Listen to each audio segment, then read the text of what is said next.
Alright guys, what's up? So I've got a product review today. I'm going to be checking out this Perfect Cast. I'm guessing that's the brand name. I don't know. I don't really see a brand name on here. But anyway, so this was kind of recommended by a commenter on one of my other eco resin videos. And this is something that I've seen this at Hobby Lobby for years, and I've just kind of always dismissed it as, it's probably just plaster of Paris, it probably sucks, whatever, you know? So, after kind of, being recommended this stuff, I figured I should give it a try, and I'm going to compare it to my usual go-to for eco resin, which is mixed to mold. A lot of commenters have said that they don't like mixed to mold. It doesn't work great for them. I've had no problems out of it. I mean, for me, it's comparable to any other eco resin I've ever tried.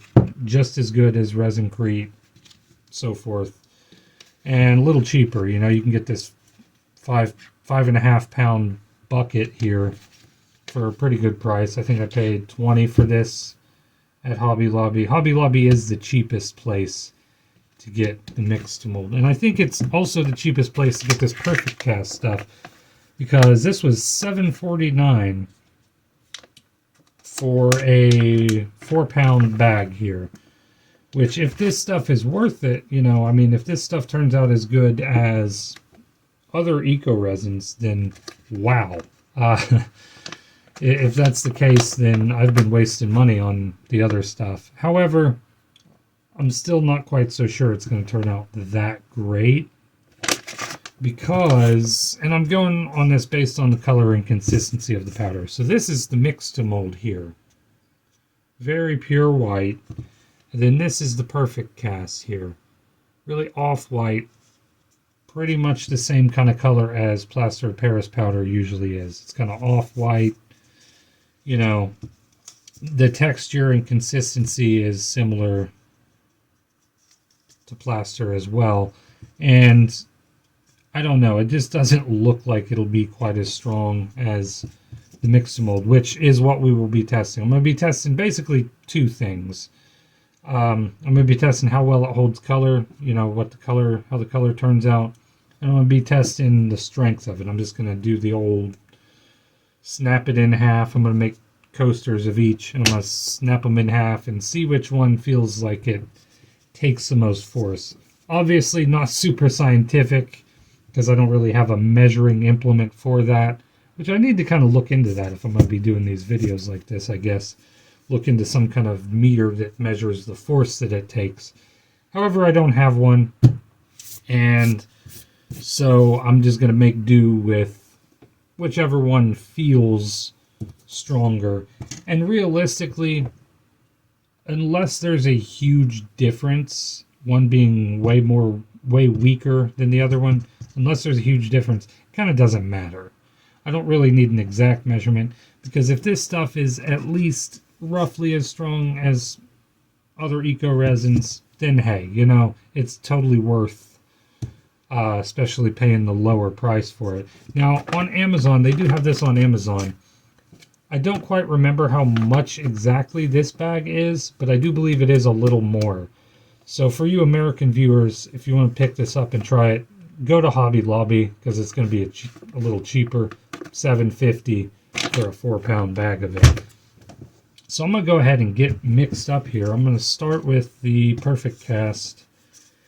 I'm going to mix it up, and then I'm going to color it, and then I'm going to pour into the coaster mold. I'm going to try to use the exact same amount of drops of colorant in each one, to kind of make it more of a fair fight in that aspect. Again, this looks very much like plaster of Paris. It's not as chunky. And sometimes if you get really cheap plaster of Paris, you'll find that there seems to be like little sediments, weird things in there that seem like they're probably not supposed to be in there. But this seems to be just a much purer looking form of plaster of Paris, to me, is what it looks like. So this looks pretty well mixed up. I forgot to mention, these are the same ratios. This is the same ratio of water to powder as mix to mold is. It's a 3-to-1 ratio. We're going to do 1, 2, 3 drops to start and see how well this colors. And I think we're going to just stick with the 3 drops because it's got a decent little baby blue color here. Again, exact same amounts measured out, water and powder. And obviously I'm going to do the exact same amount of drops of the colorant. So that's a nice pretty baby blue color. I kind of like that. All right. This being off-white, I do believe the colors are definitely going to look different. I can't imagine why they wouldn't be a little different looking. So, let's mix up our mix to mold now. And as I usually say in these videos when I do eco resin stuff, I like to pour the powder into the water a little bit at a time. That way you're not getting bogged down. Because if you pour all that powder in there at once, it's going to get all bogged down and it might ruin your batch. Because it might tend to want to try and firm up way too quick. And so, little by little, see, even that amount there has kind of bogged me down a little bit. And I really got to power through and mix, mix, mix. And interestingly enough, these were measured out identical, but it does seem like I'm going to have to add a little water to the mix to mold here. Added a little bit of water there, and that should turn us around good. And that may just be because I poured a little too much in there at one time. Which goes to show, you really want to do a little bit at a time. However, I'm sure most of you have found that pouring this stuff delicately is sometimes a bit of a pain. Because it may be trying to pour a little bit at a time and then a whole bunch of it falls into the water. And that's not fun.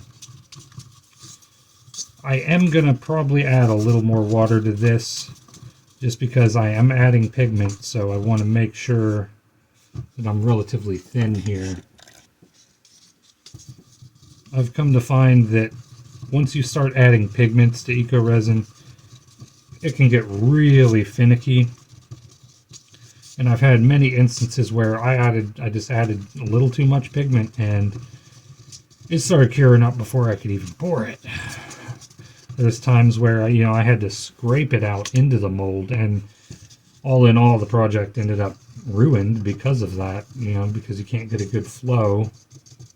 So don't fill all the cracks of the mold. Now, 1, 2, 3. Okay. 3 drops. And we'll mix this in real good. So a much stronger looking color than we had with the Perfect Cast. Much more consistent color too. Required less mixing to get a nice even color. And so we're ready to pour this.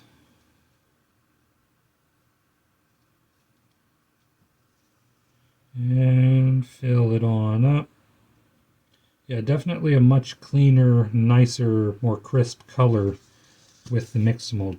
However, that is, just right now. Hasn't cured yet. Though I don't really expect to see this one getting any better than what it is. So I'm going to let these cure. And they both, I believe, have a half-hour demold time. I'm going to let them cure for about an hour, though. No, actually, as a matter of fact, I'm going to go ahead. I'm going to let them cure for 2 days, actually. Because I want to see the max. I want them both to be at their maximum strength, so they'll be fully cured.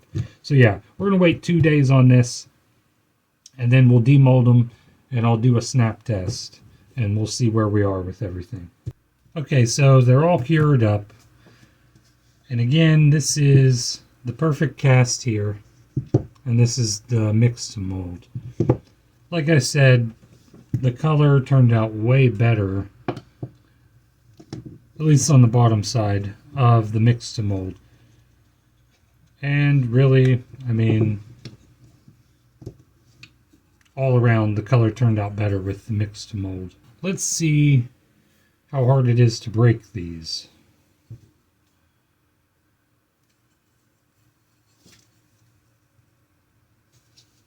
Wow, that is way stronger than I thought it would be. Holy crap. Yeah, that's reasonably strong. I'm quite shocked at that. I did not think it would be that strong. Then let's compare with the mixed mold.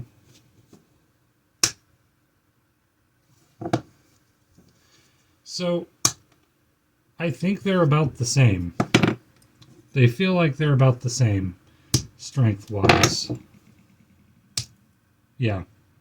So they're about the same. Holy crap. This is a decent replacement for other eco resins. I have to admit, I'm pretty shocked that this actually held up and was comparable to mixed mold. That's pretty nice.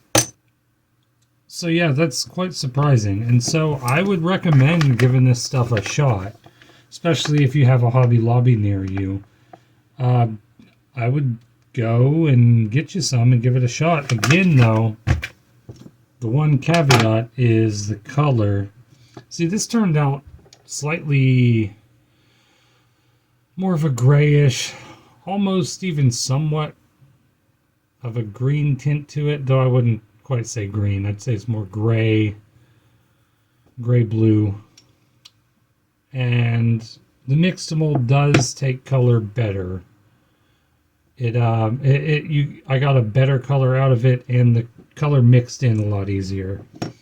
So the perfect cast, not so great with the color. I mean, you could probably dial it in, add more color, and kind of work with the pigments to try and get the exact color you're looking for. But all in all, not too great at taking color. But strength-wise, I mean, it's comparable. Now it does say here, use paints or stains for best results. So I could see this being a decent thing for if you want to cast with it and then paint that casting.